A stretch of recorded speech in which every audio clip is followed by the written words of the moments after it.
오늘 15장까지 읽었는데 원래 23절까지의 내용을 보시면서 함께 봤으면 좋겠습니다.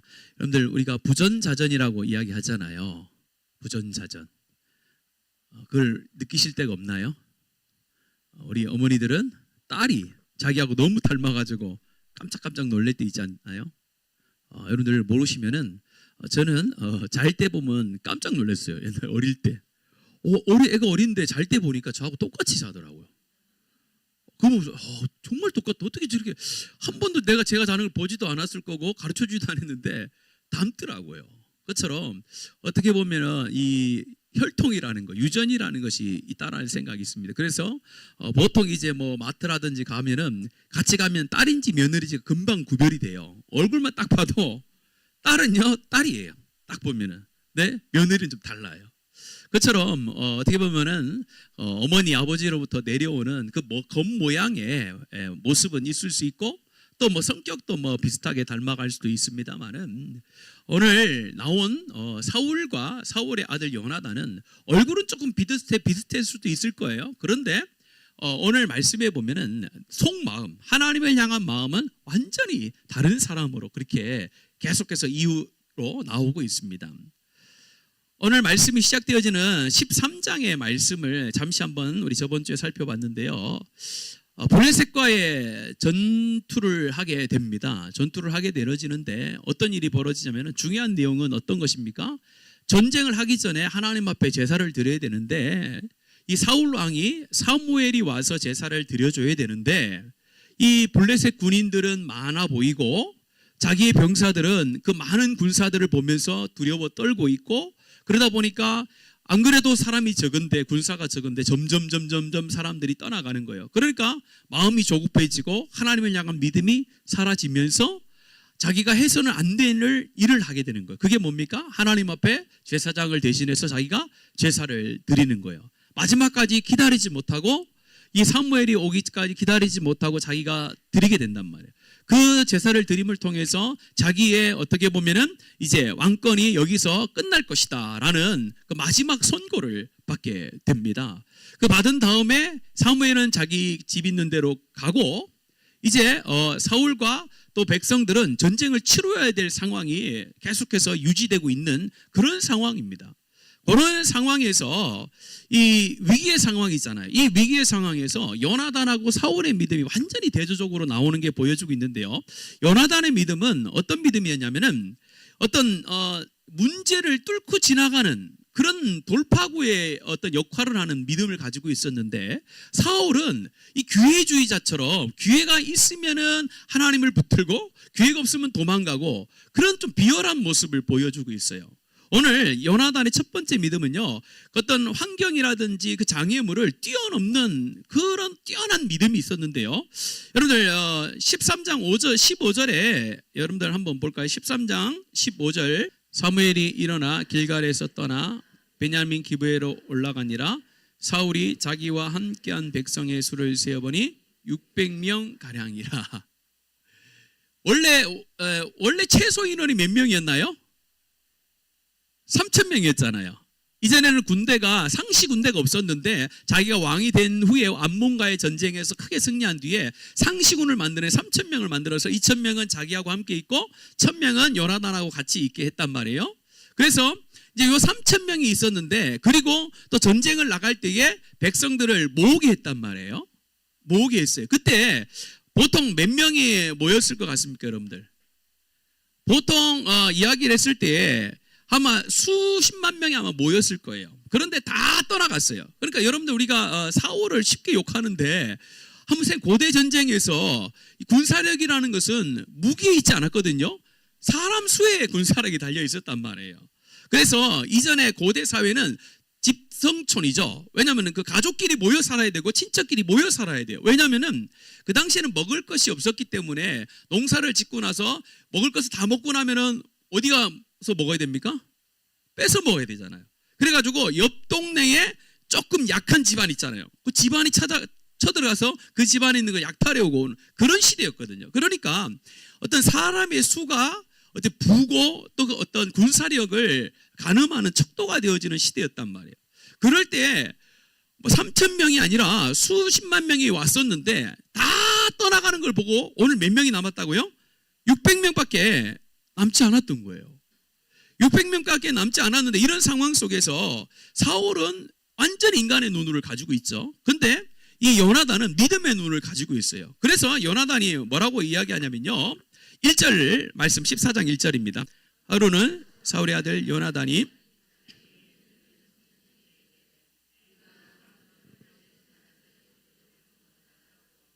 그의 아버지에게는 아뢰지 아니하였더라.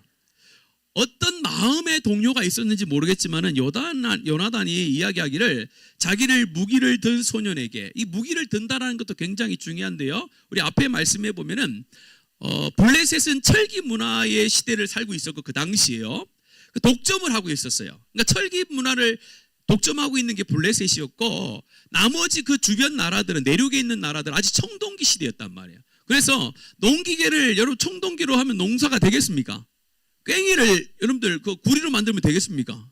안 되잖아요. 그래서 농기구를 만들 때만 이 블레셋에 가서 위탁을 해가지고 만들어 오던 시대였단 말이에요. 그래가지고 이 철로 된 칼이 누구밖에 없었냐면 사울하고 요나단밖에 없었어요. 이 두 사람이 선봉장이 무조건 돼야 되는 거예요. 근데 사울은 아예 전쟁을 안 하려고 하고요, 요나단이 뭐 하나님의 뭐 또 음성이 있었는지 모르겠지만 마음에 이르기를 뭐라고 합니까? 블레셋 사람들에게 올라가자, 이제 공격해보자라고 그 자기 무기를 든 그 종하고 같이 이렇게 이야기를 한 거예요.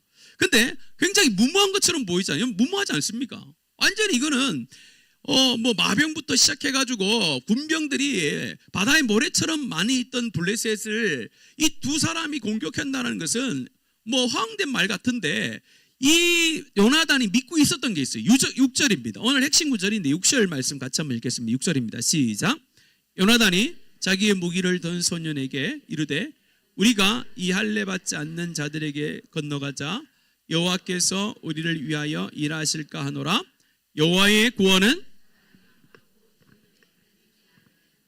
아멘. 이 말씀이 굉장히 중요한 거잖아요. 믿음의 사람들이 다 고백해요. 여러분들 요나단의 가장 친한 친구는 누구인가요? 다윗.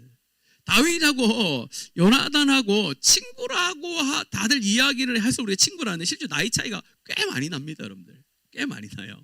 상당히 많이 나요.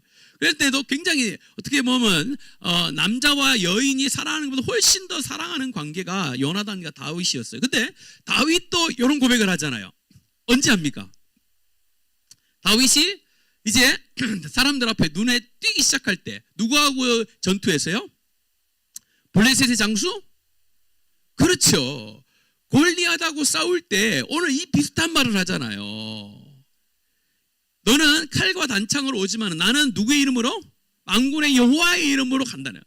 그러니까 눈에 보이는 거, 사람의 수에, 어떤 우리의 실력에 여호와의 전쟁이 승패가 있는 것이 아니라 여호와의 전쟁이라는 것은 사람이 뭔가를 첨가하는 게 아니다라는 것을 가르쳐주는 거예요.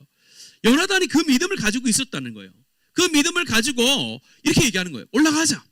하나님께서 우리를 도와주실 것이다 라는 그런 마음을 가지고 이야기를 합니다. 근데 반면에 사울은요, 2절에 한번 보세요. 2절 뭘 하고 있는지요? 2절 시작. 사울이 기브와 변두리 미그론에 있는 석류나무 아래에 머물렀고 함께한 백성은, 그러니까 군사들을 다 데리고 지금 어디냐면 석류나무 밑에 가지고 지금 자포자기하고 있는 그런 상황이었단 말이에요. 그런 상황인데 여러분들 요나단이 이제 올라가게 됩니다. 올라가게 돼서 이게 하나님께서 도와주심으로 해서 반나절 소가 갈 수 있는 밭 정도의 그런 공간 안에서 20명의 군사를 죽이고 와요. 그 다음에 사건이 뭐냐면요, 17절에서 19절 말씀이 나오는데 여러분들 사울의 행동을 보면서 한번 보겠습니다. 17절 말씀 같이 한번 읽어볼게요. 시작. 사울이 자기와 함께한 백성에게 이르되,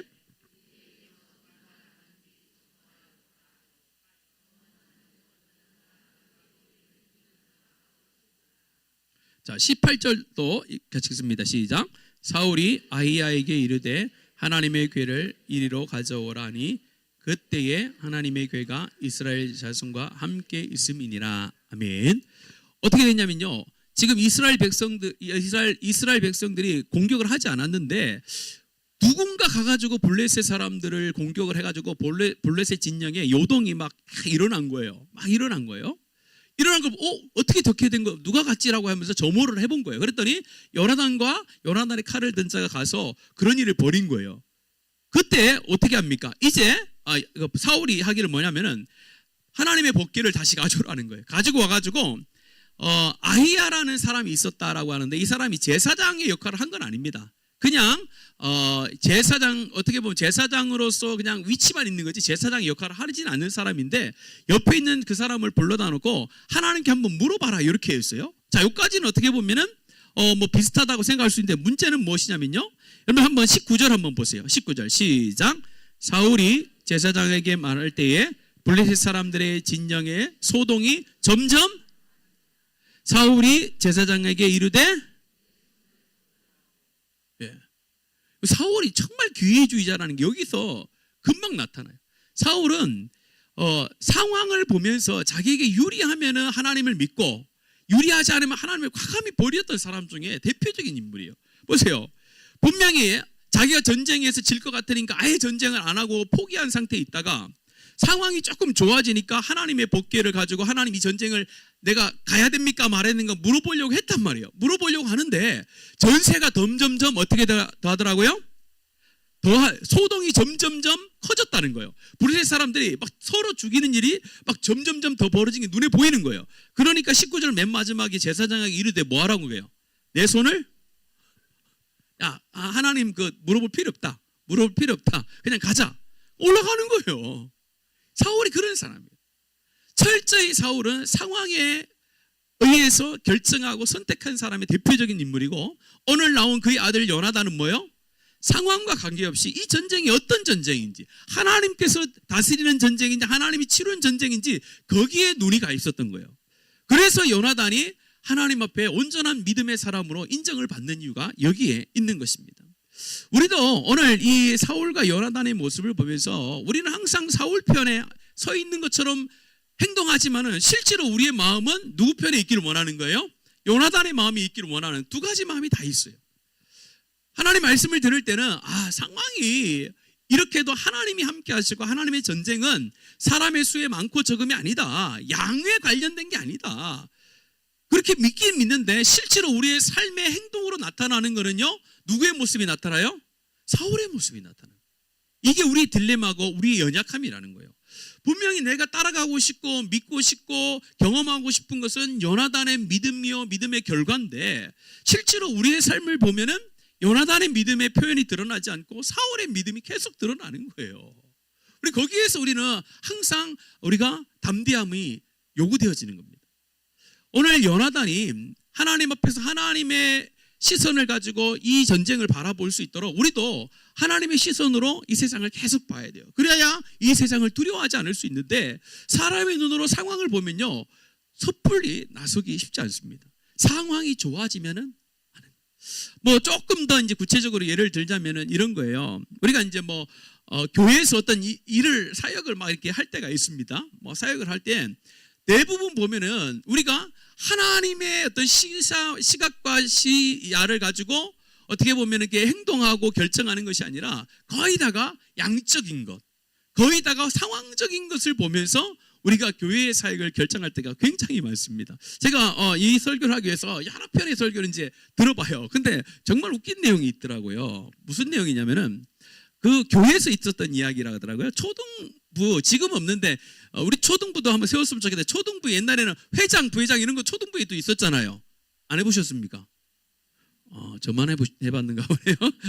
그때 당시에는 그 회장, 청무, 부회장 해가지고 애들끼리 회의도 하고 막 이래 했대요. 그래서 우리 전도사님이 이게 애들을 모아놓고 야 이번 주에 뭘 하면 좋겠냐 했더니 애들이 전도를 하면 좋겠다 그랬대요. 그래서 전도를 하면 선물을 주는데 무슨 선물을 주면 좋겠니? 하고 애들이 막 얘기를 해가지고 그 당시에 좀 비싼 거를 애들이 얘기를 한 거예요. 비싼 거를 얘기를 해가지고 예를 들자면 우리 10,000원짜리를 주자 막 이렇게 한 거예요.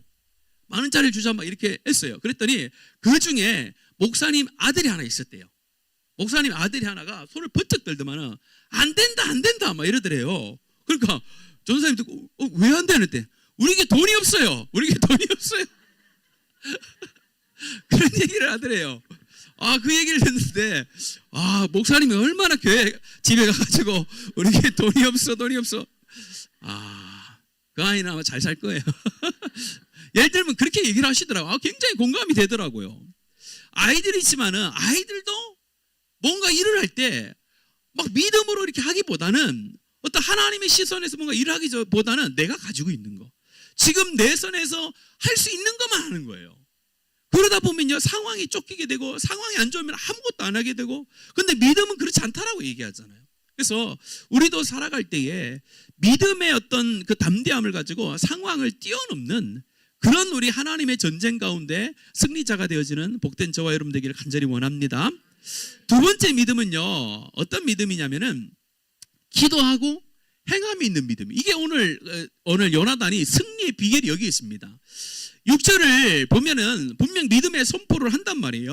6절에서 우리가 알듯이 여호와께서 우리를 위하여 일하실까 하노라, 여호와의 구원은 사람의 많고 적음에 달리지 아니하였느니라, 이렇게 이야기를 해요.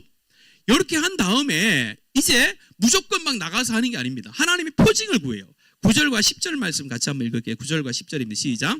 그들이 만일 우리에게 이르기를 우리가 너희에게로 가기를 기다리라 하면 우리는 우리가 있는 곳에 가만히 있어서 그들이 만일 말하기를 우리에게로 올라오라 하면 우리가 올라갈 것은 여호와께서 우리를 우리 손에 넘기셨으니 이것이 우리에게 표징이 되리라 하고. 믿음이 있었는데요, 조금 시간이 많이 가서 설명을 다 못 드리겠는데, 이렇게 여러분 6절에도 보면요, 여호와께서 우리를 위하여 일하실까 하노라. 좀 읽으면서 조금 매치가 되지 않지 않습니까? 믿음이 굉장히 있다고 했는데 오늘 우리를 위하여 일하실까 하노라, 좀 의심하는 것처럼 느껴지죠. 근데 그런 의도가 아닙니다, 여러분들. 이게 오늘 이 시대 우리가 믿음이라는 것과 하나님의 주권 사이에 우리가 조금 오해하는 경우가 있는데, 그것을 말하는 거예요. 뭐냐면은 내가 하나님이 이렇게 한 걸 믿는다고 해서 하나님께서 그렇게 꼭 해야 될 책임과 의무는 없다라는 거예요. 근데 우리는요, 하나님이 나에게 믿음을 줬다면은, 그렇게 믿음대로 안 되면은 하나님의 문제가 있다고 생각하는데 그렇지 않다라는 거예요. 요나단이 아무리 하나님께서 속한 전쟁이요, 하나님께서 이 전쟁을 우리한테 주셨다라는 하나님의 말씀도 있고 믿음도 있어서도 실제로 그것을 주시는 분은 하나님의 주권이라는 거예요. 그래서 오늘 그거를 감안해서 요나단이 이야기를 하는 거예요. 하나님의 전쟁이지만은, 하나님의 손에 있지만은 내가 뭔가를 해서 이루는 게 아니라는 것을 철저히 배제시키는 거예요. 하나님이 행하시면 되는 거고, 하나님이 행하시는 것을 내가 맡기는 것이지, 내가 요구하고 내 믿음이 있다고 해서 내 믿음대로 되는 게 아니라는 거예요. 하나님의 주권과 내 믿음 사이에서 오는 그런 아주 오묘한 차이가 있거든요. 그걸 우리가 잘못 조금만 어긋나면 어떻게 됩니까? 하나님에 대한 믿음이 아니라 내 자신에 대한 믿음으로 가득 찰 수가 있거든요. 그걸 의미하는. 그러면서 이렇게 얘기합니다. 바로 올라가지 않고 표징을 구해요. 오늘 이 표징도 참 재밌잖아요. 저기 높은 바위 위에 있는 그 블레셋 군인들을 향하여서 얼굴을 이렇게 두더지처럼 싹 내민 거예요. 내미니까 그 블레셋 군인들이 봤을 거 아닙니까? 보고 나서 어떻게 반응하는가에 따라서 하나님께서 이 백성 우리 가운데 주셨느냐 안 주셨느냐 결정하면 오자는 거예요. 딱 보였을 때 우리가 너희들 가서 치겠다면은 하나님께서 이 전쟁을 우리한테 맡긴 게 아니다. 그렇게 되고, 만약에 올라와서 한번 우리를 쳐봐라 그러면 하나님께서 저들을 우리한테 붙인 것이다라는 그런 하나님 앞에 표징을 구했는데 어떻게 됩니까? 실제로 올라오라고 하잖아요. 자, 여기에서 끝났으면 돼요. 그런데 오늘 여러분들 한번 요나단이 하는 걸 보세요. 13절 여러분들 한번 읽읍시다. 시작.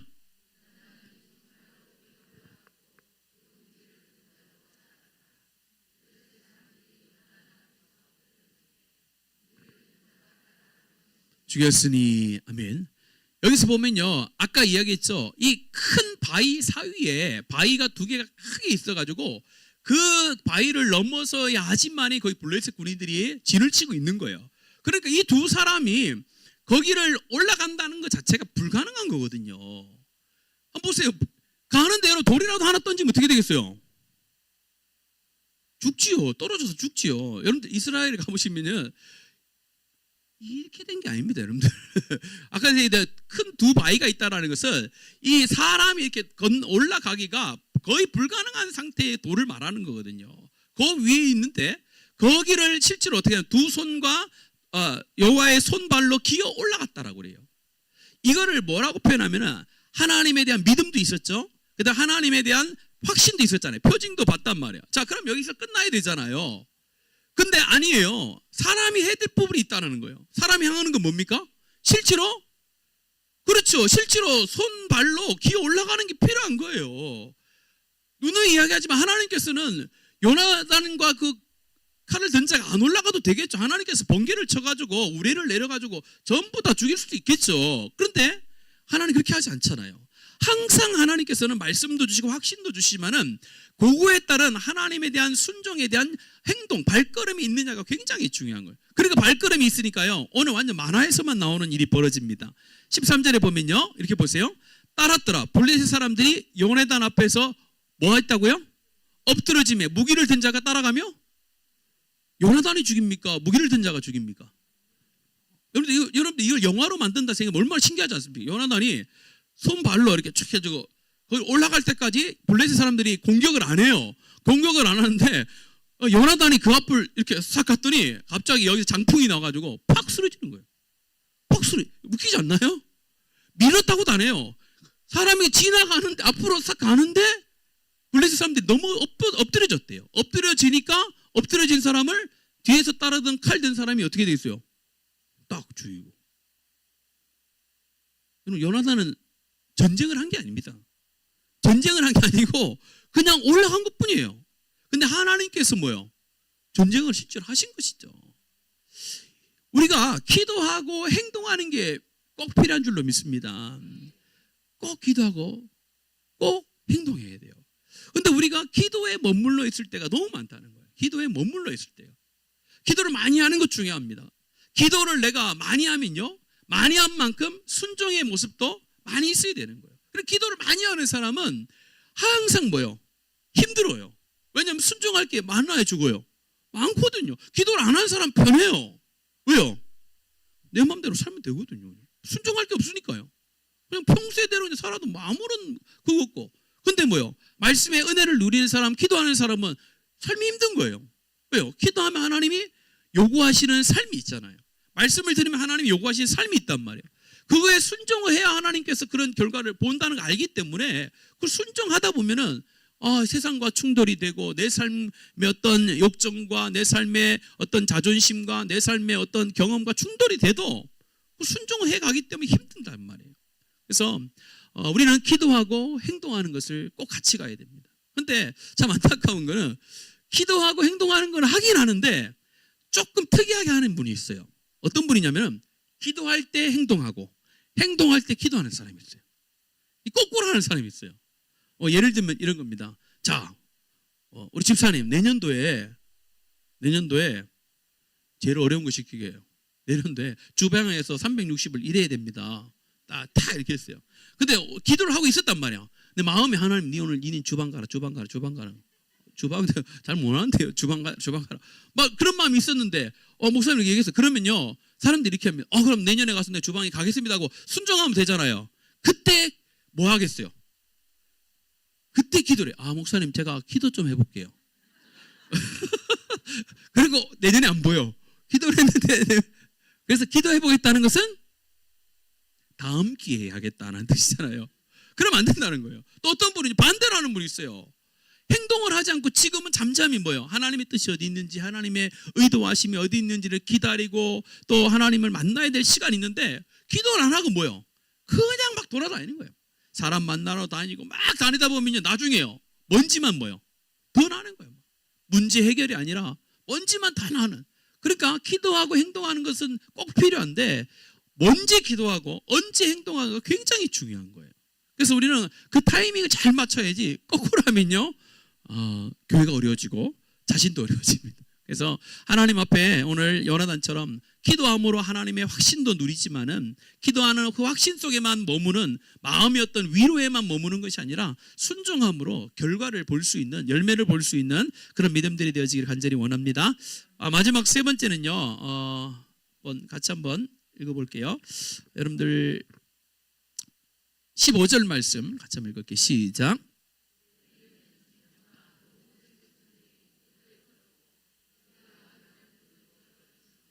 땅도 진동하였으니.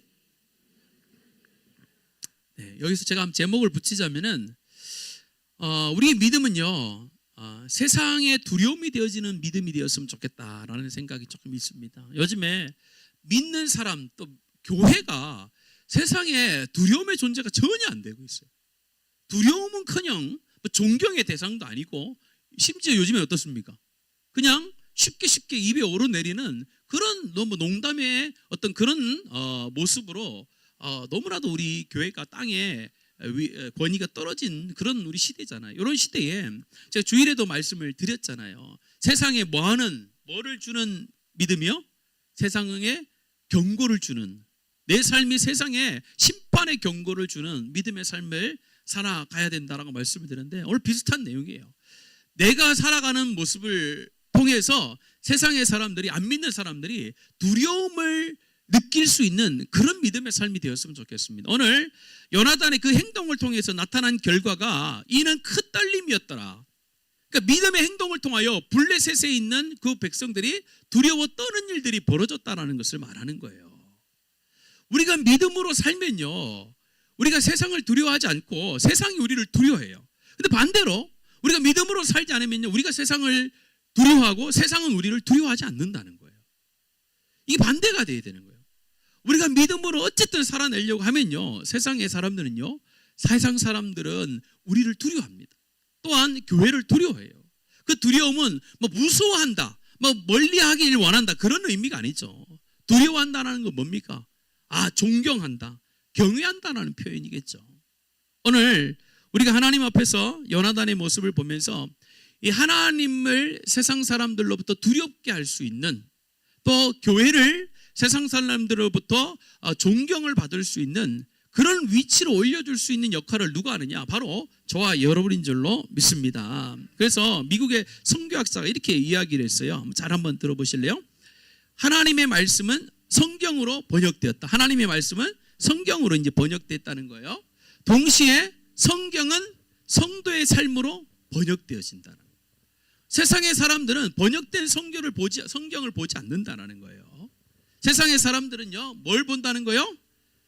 성도의 삶을 보는데, 그것이 성도의 삶이라는 것은 성경이 내 삶 속에 번역되어져 나와야 된다는 것을 말합니다. 두 번째는요, 성경은 세상의 10%가 봅니다. 보통 우리가 기독교 인구를 10%로 봐요. 이게 볼 때는 우리 개신교만 이야기하는 건 아니에요. 다른 것도 여러 개 포함해서 그러는데 10%가 성경을 봅니다. 그리고 세상의 90%의 사람들은 그리스도인을 봅니다. 세상의 사람들은 성경을 안 본다는 거예요. 누구를 본다는 거예요? 그리스도인을 본다는 거예요. 마지막 세 번째는요, 성경의 번역보다 성도의 삶을 보고 하나님을 알게 된다는 거예요. 성경을 보고 예수님을 믿는 사람보다 누구를 보고 예수를 믿는 사람이 더 많다고요? 그렇죠. 성도의 삶을 보고 믿는 사람이 많다는 거예요. 그런 의미에서 우리가 세상에 두려움을 줄 수 있는 믿음의 소유자가 되어야 될 책임이 있다는 거죠.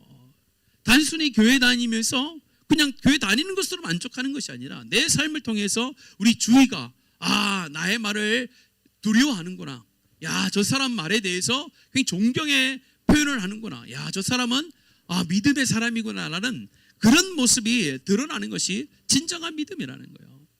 우리는 세상 속에 살고 있지만요, 세상에 동화되어지는 삶을 사는 사람은 아닙니다. 여러분들, 세상에 살고 있어요. 세상을 벗어나서 사는 것은 하나님의 뜻이 아니에요. 우리는 세상 안에 있는 빛과 소금인 줄로 믿습니다. 세상 안에 살아가요. 그러나 세상과 같이 살아가는 사람은 아니에요. 세상과 구별하여 살아가는 사람이지, 세상 가운데 살지만은 세상과 구별된 삶을 살아내는 것, 그로 인해서 세상의 사람들이 우리의 삶을 통하여 하나님의 심판의 두려움, 하나님의 때가 있구나, 하나님의 천국이 올 수 있겠구나, 있겠구나라는 그런 마음을 심어줄 수 있는 믿음의 고백과 행동과 열매들이 있어야 하나님이 기뻐하시는 삶이 된다는 것을 말합니다. 오늘 그런 삶이 될 수 있도록 저와 아들이 기도하고 하나님 앞에 담대해 나가는 복된 여러분과 우리 교회가 되기를 예수님의 이름으로 축복합니다.